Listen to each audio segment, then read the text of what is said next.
Hey, everybody, and welcome back to Youth Ministry and Mentorship 101. Today, I am graced by the presence of Paulthanise. She goes by the name as Paulthanise on Instagram and her social media. So, how you doing today, sister? I'm doing good. I'm doing good. Still trying to get cleared, but I'm doing good. Ooh, yes, Yes. we'll keep you in prayer then. Yes, Thank yes. you. If you could just start off by giving a short bio about yourself and what led you to where you are now. Okay. So my name is Paulthanise Jeanty. I go by Thanis for short. I was born and raised in Miami. Um, Great parents. Although we wasn't raised rich, but we was wealthy enough, you know. So growing up, I knew how life was.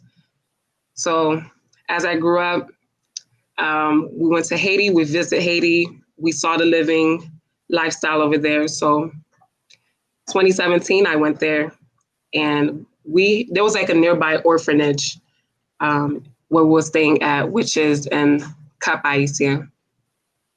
From there, I just found myself volunteering there for like 3 weeks straight. Like I was supposed to be on vacation, but I decided that I would volunteer at this orphanage that my grandma did not want me to go to. But los jeunes au patende. So from there, when I came back home, I was thinking about the orphanage and what can I do for, to help build Haiti, to help, get to where they need to get to.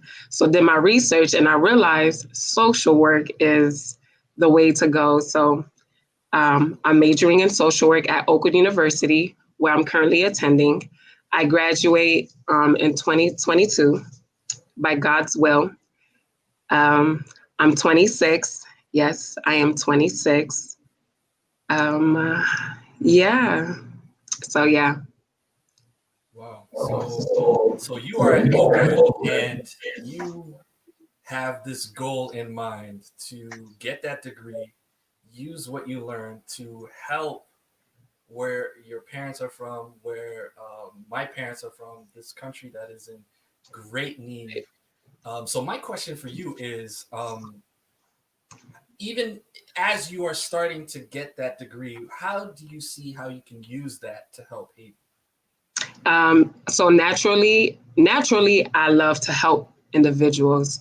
I believe since I was young, I would try to like be like a type of role model for the younger generation. Um, so you have to like lead by example. Um, Even like for the elderlies at my church or just anywhere I go, like I'm always willing to like um, lend like a helping hand. And it's been like a natural thing for me.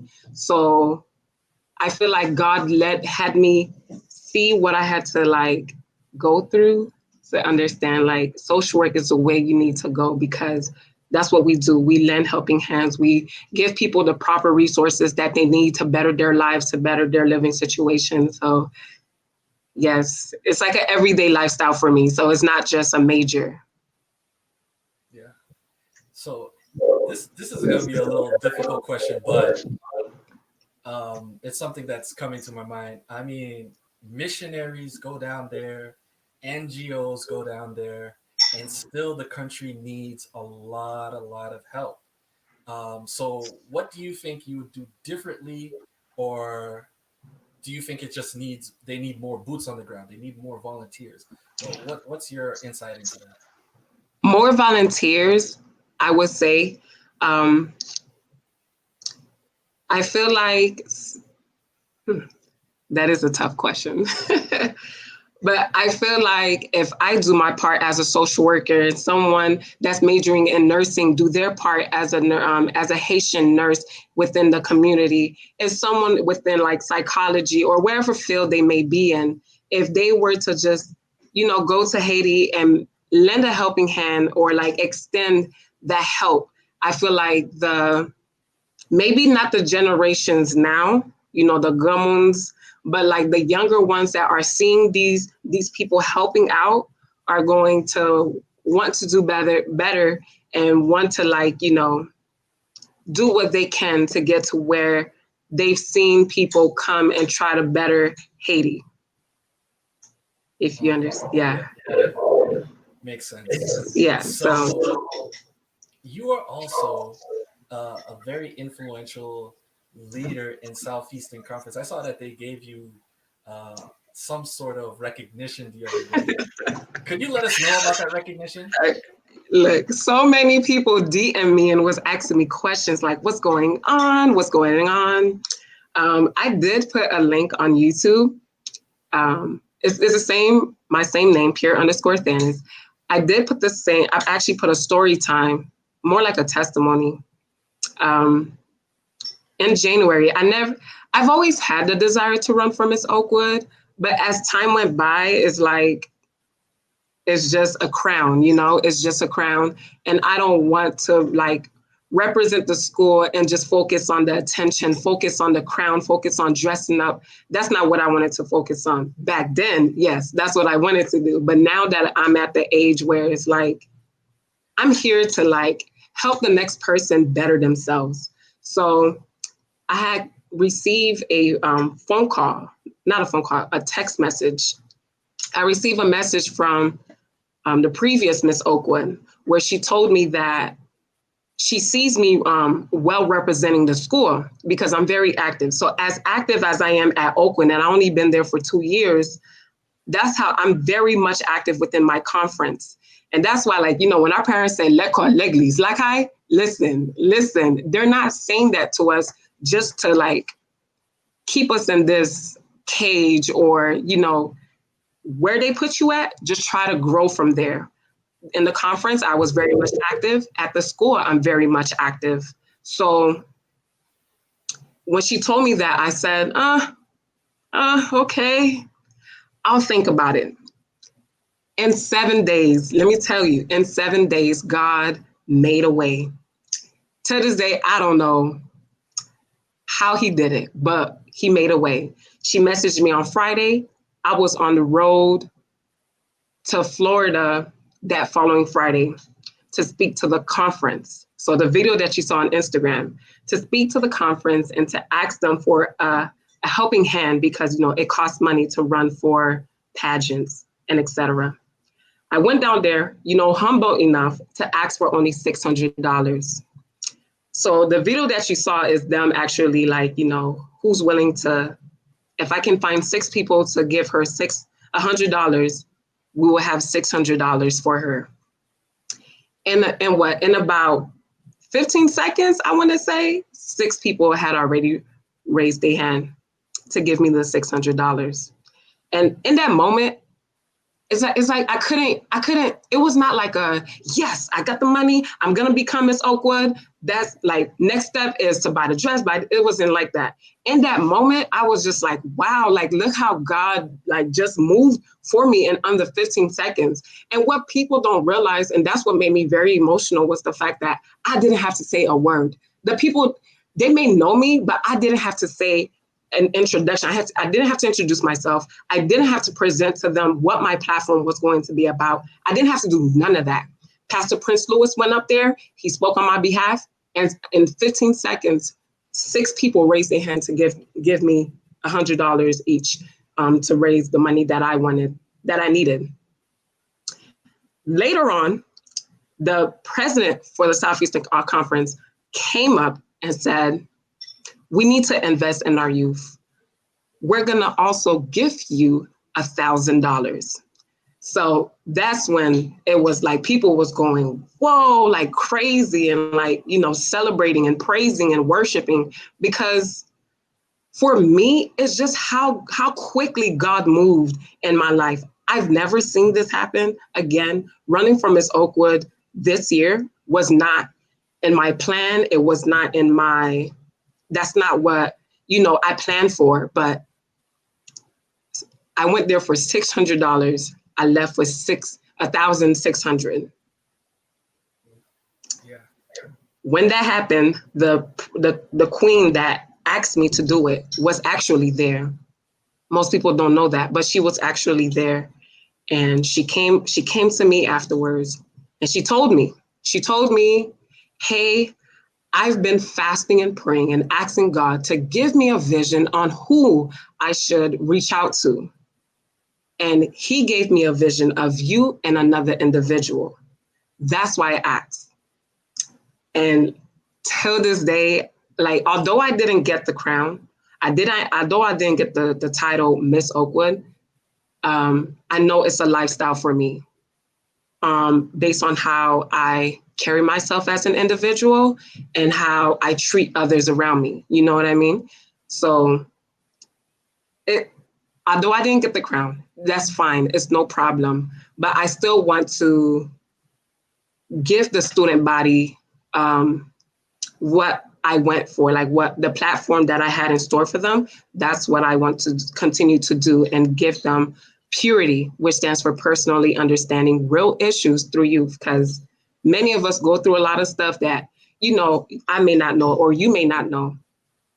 So help them get over the issue that they had faced in their childhood so that they can better their life as they move on in college.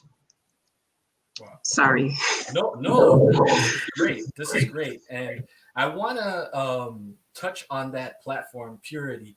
But before then, for anyone who is not, someone who has gone to Oakwood, could you elaborate on what Miss Oakwood is and what her duties entail? Duties. Okay, so Miss Oakwood, you, depending on your platform, they will use it throughout the year to help the students, no matter what the platform is about. For example, 2018, Miss Oakwood, her focus was on mental health. A lot of people don't really focus on that.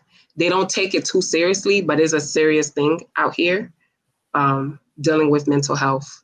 The Miss Oakwood for 2019, her focus was on actually focus on like learning your learning habits to apply them in your everyday life, like time management, how to use your money wisely, and etc.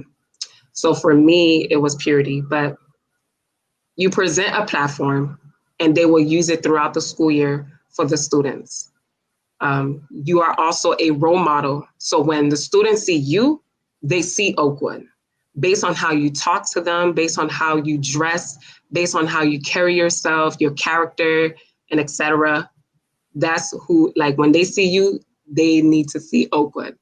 They need to see Christ in you because it's a Christian school, an Adventist school to be exact. So that's like what the role of Miss Oakwood do at Oakwood. So it's not a beauty pageant or something like that. It's No, deeper and than that. yeah, it's deeper than that. People take it for, ooh, I want to dress up, I want to wear sparkly dress, and I want to wear a big crown, and but that's not what it is. It's more than that. It's way more than that. So. Okay. And so, can you go into a little bit more of purity and what you had envisioned if you had received the crown? For me, okay, my goal was to help the youth revitalize and their perspective on purity and infusing it into their everyday lifestyle. What I didn't want them to, because when you hear the word purity, you think of like celibacy or like, remaining pure until marriage. But when you hear the acronym of it, which is personally understanding real issues through youth, I wanted them to face the challenges that they faced when they were younger.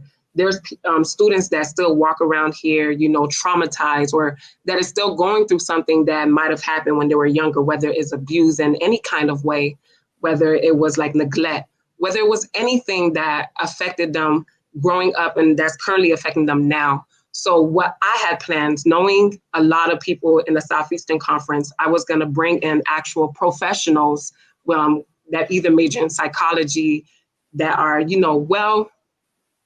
that actually experienced it for themselves, like people that I know. I don't know if I should name them, but I'm not going to do that.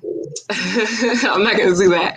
But I was going to bring them in and, give them, some pointers on how to like better themselves, you know, because there's just so much that I can do or bring to the table for them. But to bring in professionals that I actually knew that was willing to do that for me with free of cost, it was like, listen, I was ready. I was so ready to give it my all, which I will currently do. I'm gonna still continue to do what I have to do, you know, because I'm not Miss Oakwood, so I don't have the plugs to, you know, just bring anybody on campus, especially due to this unforeseen pandemic. So yeah. Wow. So what I want to ask real quick is, how were you active in Southeastern Conference? Because they were willing to give you that money right away. So you must have been doing some very big things. So could you let us know what that was? Yes. Okay. So I was born and raised in the Southeastern Conference. Like, I have pictures since I was young at the campgrounds.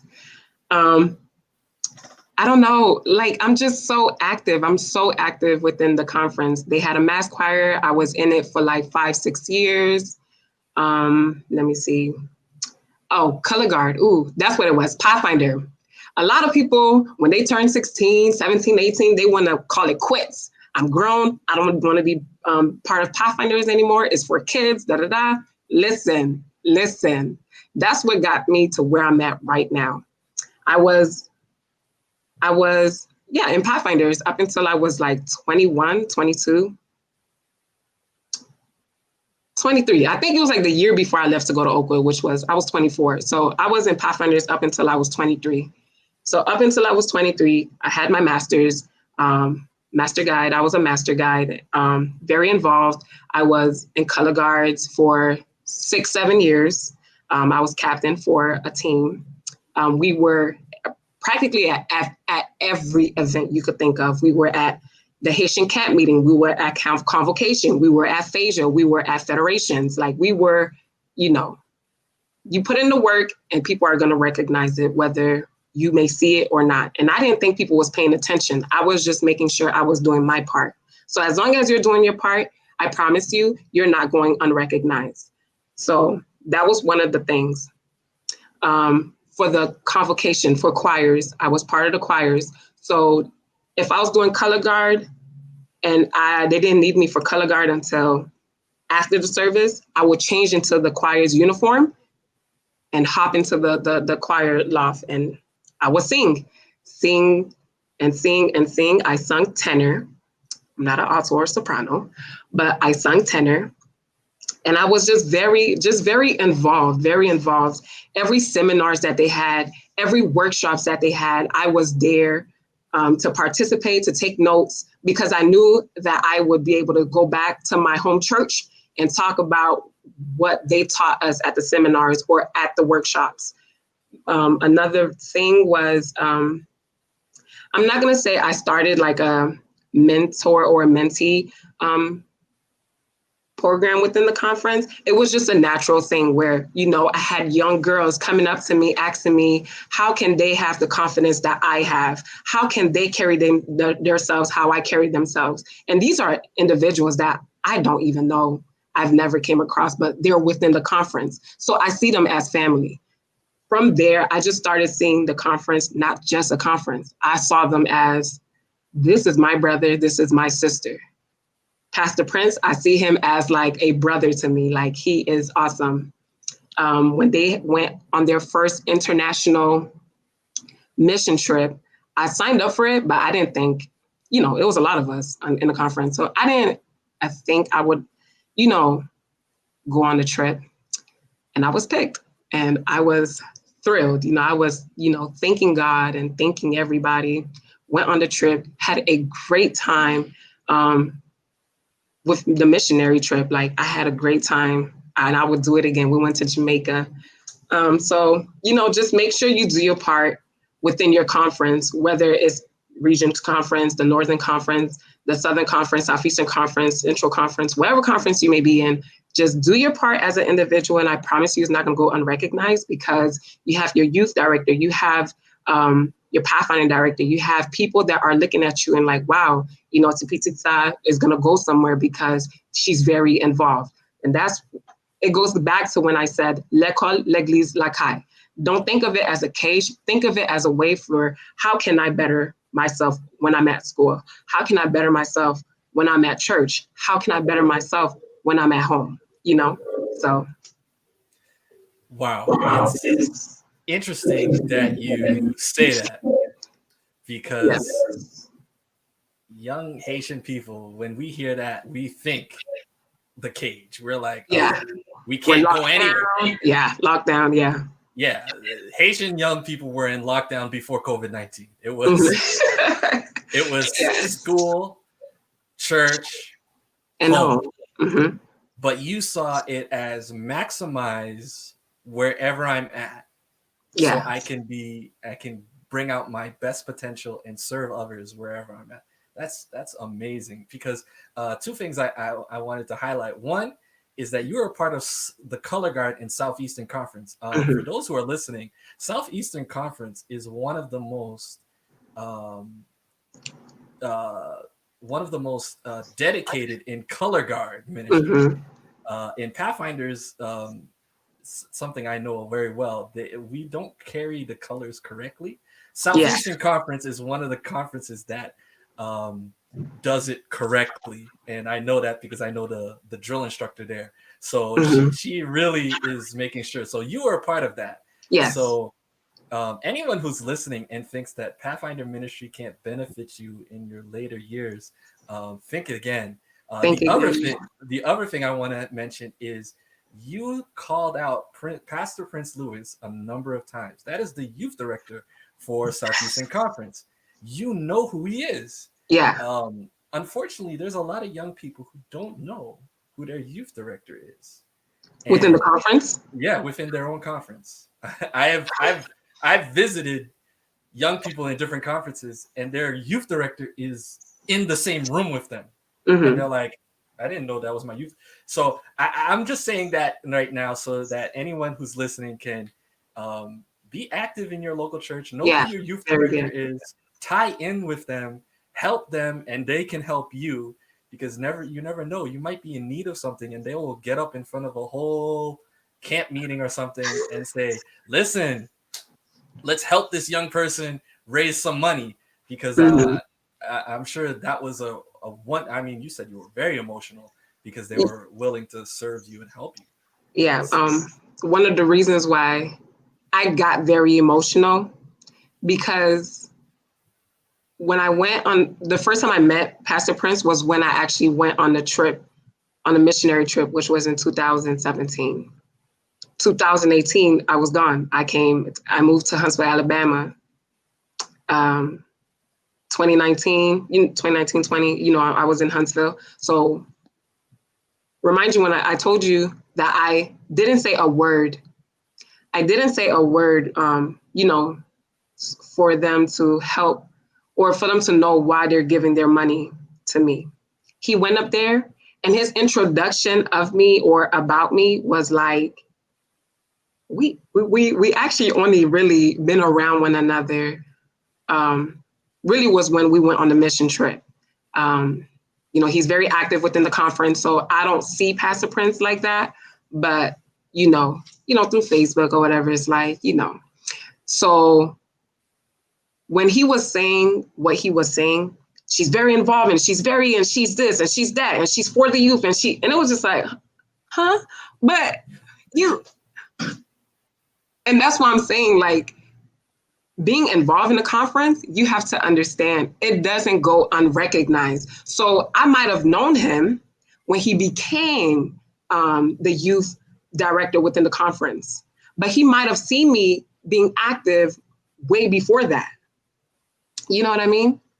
Yeah. He might have seen me doing like color guards. He might have seen me in the mass choirs. He might have seen me at the little seminars that most of the youth do not really like to attend when they go to camp meeting because they want to have fun. I'm not saying you can't have fun, but the seminars and the workshops are very, very beneficial. It's going to benefit your life in every way possible, the information that is given out there. But it amazes me. And I would advise anyone and everyone to get involved into your conference, get to know the people within your conference, know the secretary, know even the treasurer within the conference, because that's who helped me with my 3-way scholarship at Oakwood. So you might be attending Andrews University and you're part of the Northern Conference. If you know the people within the Northern Conference, they can help you with a scholarship. There's scholarships within the conference, you know? So that's Southeastern been helping me with scholarships since I've been at Oakwood. So hopefully I get cleared. With their assistance. And I think when you say Northern Conference, you're referencing Northeastern Conference. Northeastern Conference, yes. There. Yeah. Okay. Yeah, Northeastern Conference, yeah. So what I would, I mean, you're praying to be cleared. Yes. So I would love to hear some words about Oakwood. Right now I'm in Berrien Springs, so I know pretty much the climate here at Andrews, and I used to attend Atlantic Union College, now closed in Massachusetts. But how is it at the HBCU for the Seventh-day Adventist Church? People are always saying how wonderful and exciting it is. How is it over there? Okay. So me, I'm a very honest person. So I'm going to keep it 100, okay? So when I first applied for Oakwood, for me, I thought I was going to enter into a campus where everybody is kumbaya. We love the Lord. We love church. We love to pray. We love to gather with one another and have biblical discussion. No, that's not what I walked into. It's as if I walked into a church full of youth that are broken, youth that are seeking for help. It's as if I walked into a place where I want to help you and you and you and you and everybody here. But I love it. I love being at Oakwood. I love how the professors within the within the school, within the campus, they literally care for you spiritually, academically, and mentally. They care for you as an individual. The classes are only yay big. I think about 25 students max in the classroom, or 30. They care for you individually as a student, as a Christian, as a person, as a student. Yeah, so that's one thing I really, really love about Oakwood. I also love how, although Oakwood Church and Oakwood University is it's like two different buildings. It's two different, they're not connected. But if we need a helping hand, if we need a prayer, if we need whatever we need, we reach out to the church and they come together with the university and everybody is like on one accord. Another thing that I really love about Oakwood is how there's really no judgment. There's no judgment. If you walk around with your natural hair, people may look at it as, oh, you need to get your hair done. But at an HBCU, they embrace the natural hairstyles. They embrace all of that. And that's what I really love about it. I really love about it. I also love how it's just everything. The president within the university, the student dorms, how they really care for the students. They have like a hair salon for both the male and females. I love how they care for us, although we may protest here and there, they hear our voice, they hear what our needs are, and they take it into consideration. So yeah, I love it. I love everything about it. But definitely when I walked into Oakwood, I saw a church. I saw a church that needed help, that is seeking for God a day at a time. You don't just wake up and wow. Hallelujah, I'm saved. So what I got from that answer is it's not utopia, it's not perfection, it's not heaven on earth. No. But it is a community. Yes. And as long as everyone is compassionate and they're caring for one another, that's what makes it really awesome. And another thing that you kind of put little lightly in there, but it's also understanding the culture, because Yes, it does. HBCU. So HBCU, yes. we're not knocking people with natural hair. We understand, our culture. We understand our Yeah. people. People aren't saying the worship services are boring, because it's the one we're looking for. The praise and worship is, the things that we're looking. So I think that's what makes Oakwood amazing and Yeah. fun. And it's great to see young people like yourself enjoying it, embracing it, having Mhm. fun, having roommates, and dealing with the chaos that is, and Yeah. all that stuff. Especially this semester. It's different because everybody is online. When you go into class, because I'm here in Huntsville, I actually go to class. It's different. It's different because it's like 3 students when I'm like used to having like 15, 25, 30 students in a classroom. Now it's like down to like 3 or 4 of us having to wear a mask all the time. It's the new norm, it's the new normal. So Yeah, we're still adjusting to it. It's yeah. different.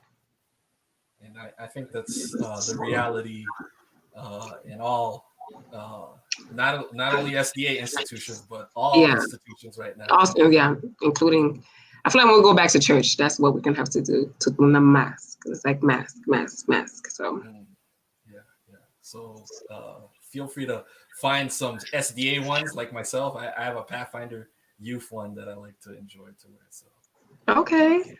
yeah, it's pretty cool.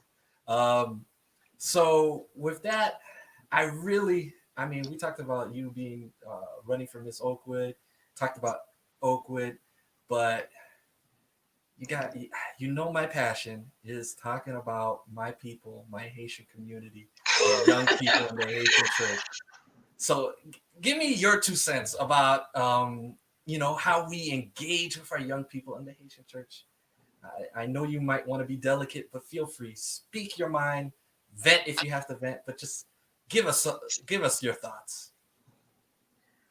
Who? You want the good or the bad? I'm just kidding. Give me the truth. That's all I I'm want. gonna give you the truth, and that's all I can do. Okay, so for one, I'm not known to just cry in front of a congregation. Like I'm not one to do that. So I've never did. Even if the worship, the praise would touch me, it's like you want to cry or crier, but it's just like let me hold it back. So then now I'm stopping myself from praising. Now I'm stopping myself from worshiping because I'm not used to seeing people, cry in the presence of God. I'm not used to that because when you do that, you look like a moonful. You look like a crazy person. So, I always try to step back and not. If I feel like crying, I would literally just stop singing and then I would stay in my place. When I got to Oakwood, the first AY that they had, I was in tears. Second AY, fifth AY, I was in tears. Then I realized it's okay to cry. It's okay to open up and be vulnerable. But, and growing up Haitian, we're not used to vulnerability. We're not used to opening up and showing our emotions. We're not used to that. Maybe some are, but as for me, I wasn't raised like that. And from what I've seen, a lot of people was not really open or vulnerable about themselves or how they're feeling. That's for one. So if we can have more, openness and vulnerability within the Haitian culture, I feel like that would be one of the biggest change. Another thing, I love my people. Listen, I rep hard for my Haitian culture. Okay, I love them. I love the food. I love everything about it. The culture, the fashion, everything. I love it.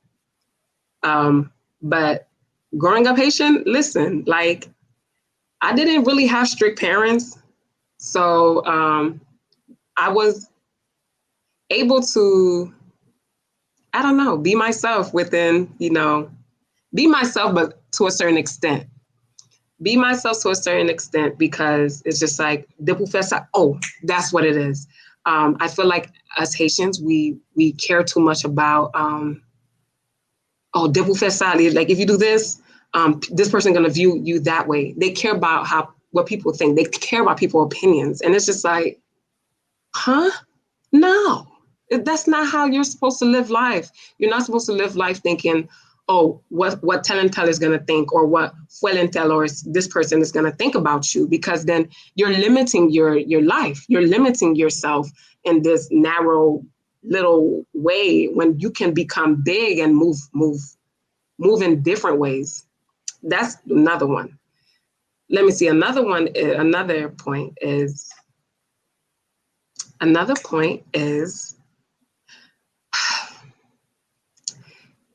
our peoples, the Gumans, they believe that they were saints growing up. They believe that je m'étais elle m'était petit, m'était fait ceci, m'était fait cela. Ou pas qu'à à tel and tel, at this time, you can't be out there doing whatever you want to do. But you can't tell me I can't do that and not give me a reason behind it. Did you experience it? Me, I'm based on experience. I'm based on, well, if you went through it, explain to me what you went through. That way I can have a better understanding. But if you tell a child, you have a phone right here, you tell a child, don't touch the phone, but you're not telling the child the reasoning on why they can't touch this phone. So you know what the child going to do? They're going to touch the phone because you didn't give them a reason why they cannot touch the phone. 26. I'm 26. I mean, curfew, okay. But I believe I was like 20 or 21 when I could come home past 11 o'clock. I think around that time. But my brothers, they could come home at 6 o'clock in the morning. There's no problem. So the double standards that when it comes with the female and the males, like, can we all have the same rules? It's just like, it's just so much. But you have to love our people. You have to love our people, because at the end of the day, their intuition is A1. It's as if they know what's going to happen. Don't go out there. This is what's going to happen to you if you go out there. You come home and you're like, you were right. You were right. But you can't tell your parents you were right. I said, what? You don't want that. You don't want to give them that type of credit, because it's just going to keep proving their point. But, I love my Haitian people. I really love them, where it says unity and strength. We are always together. It don't matter. Like, I'll be at Oakwood and I'll come across a Haitian and it's like we click just like that. You know what I mean? Compared to if I was to, see like someone else, it's just like, oh, okay, hello, how are you? You see a Haitian, it's just like, you Haitian? Oh, where you from? Where your parents from? Where your family from? And I just love that. I love that sense of like, whew, like you're my sister, like you're my brother, So I love it. I love the Haitian culture. It's just the little things that, they need to. We can bond over how we were raised, and how the food and all these things, and we can watch the new trending social media that makes fun of our culture too. And we enjoy that. But what I got from you is basically, man, what I'm getting and this is the thing, no matter where I get a young Haitian leader, it could be from Northeastern Conference, Southern New England Conference, Allegheny East, Allegheny West, Southeastern Conference, Florida Conference, you guys practically all say the same thing. And it is, listen to our young people, have transparency with them, honest conversations, such as we don't discount your advice, but tell us why you're giving us the advice. Don't just And what I've been harping on these past couple episodes is, I think we need to change how we exhibit our methods, because our intentions are good, but our methods is not what it should be, because what our methods end up doing is exhibiting conditional love.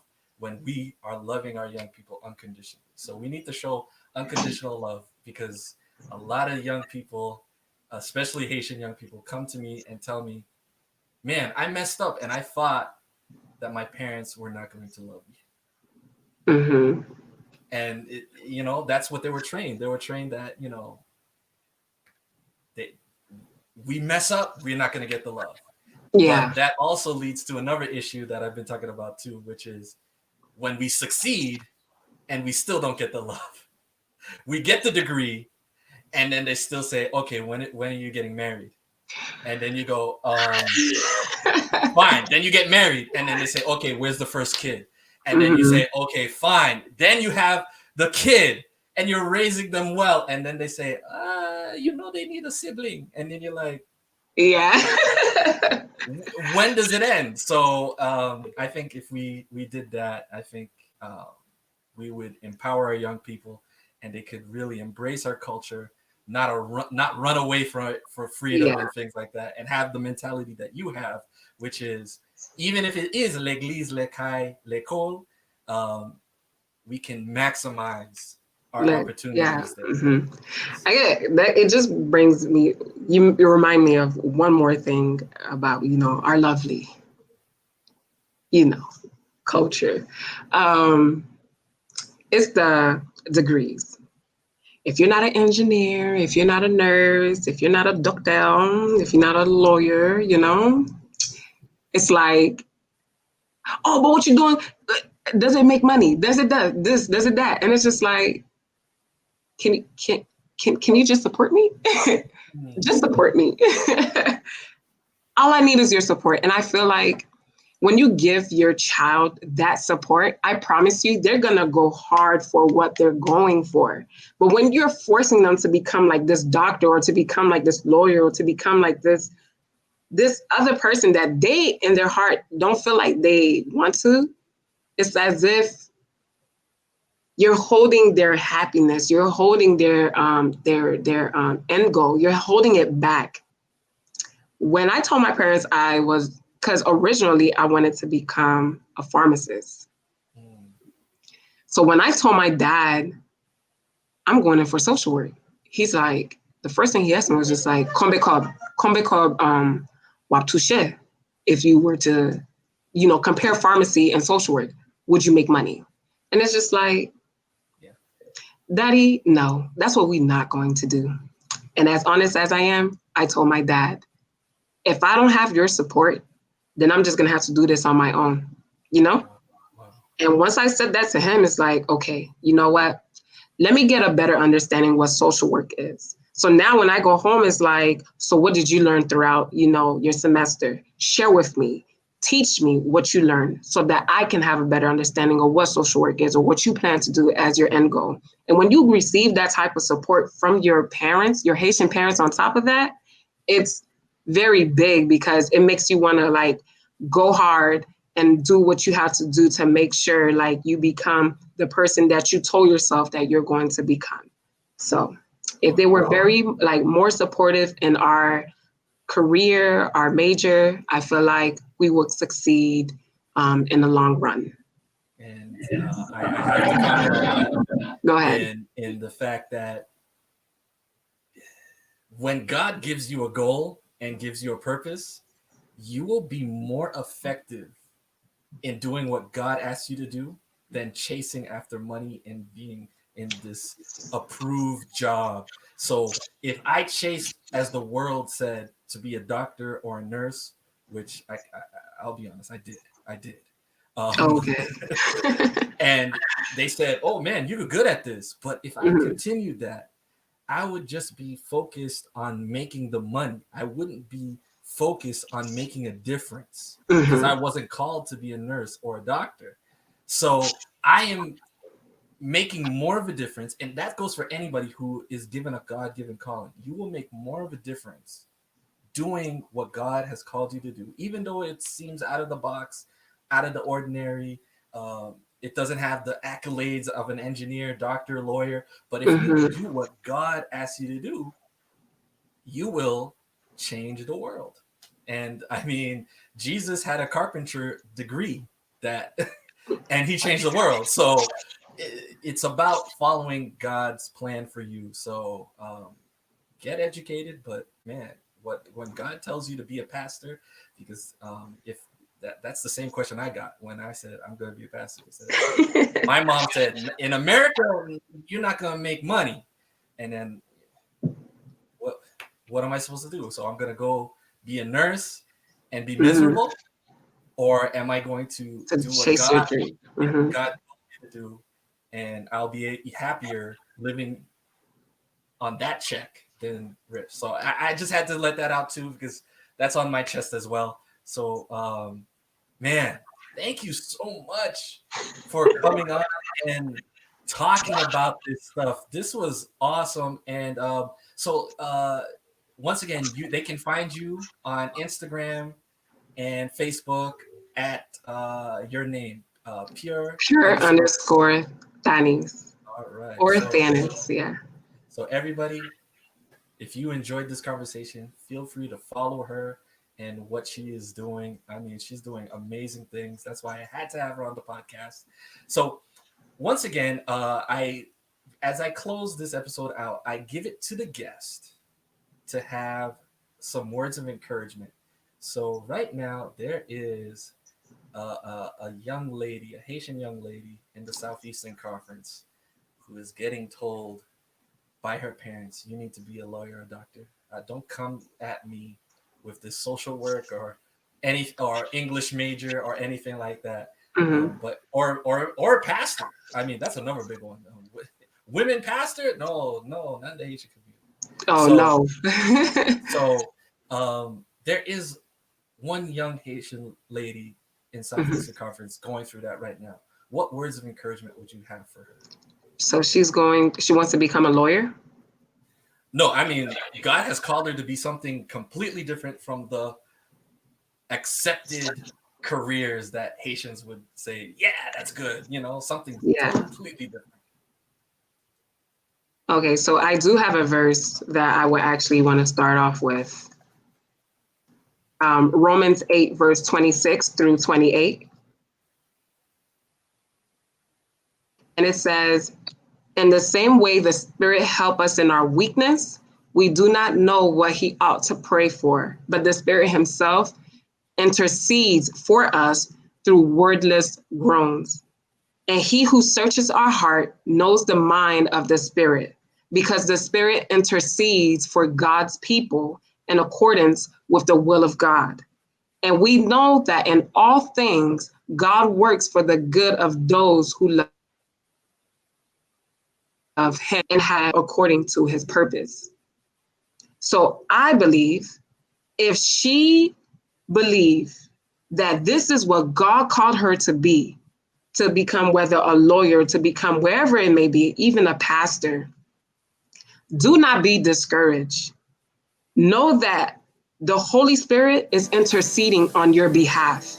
Although you may not have no words to say what you want to say in your prayers, things that you would want to say or express to your family or whomever, continue to do what God called you to do. And I promise you, he will open doors that you never saw was there for you. If you decide that you're going to stop doing and you want to please those that want you to become someone that you're not, then you're setting yourself short to become nothing in life, because then you're going to live a life where you're just living for people and not for yourself and God's purpose for yourself. So that's the advice I would give her. It don't matter who it is. When I sat my dad down, I was telling him, hey, if I do not have your support, I'm gonna still do what I have to do. And eventually he came around and started supporting me. So if you have to sit someone down to tell them, hey, this is what I feel like I'm supposed to be doing. This is what I feel like God called me to be. Do what you have to do, but don't live for others. Don't do it, because the Holy Spirit is interceding on your behalf. And if God is calling you to be who he wants you to be, I promise you, no one should get in the way of that. Nobody.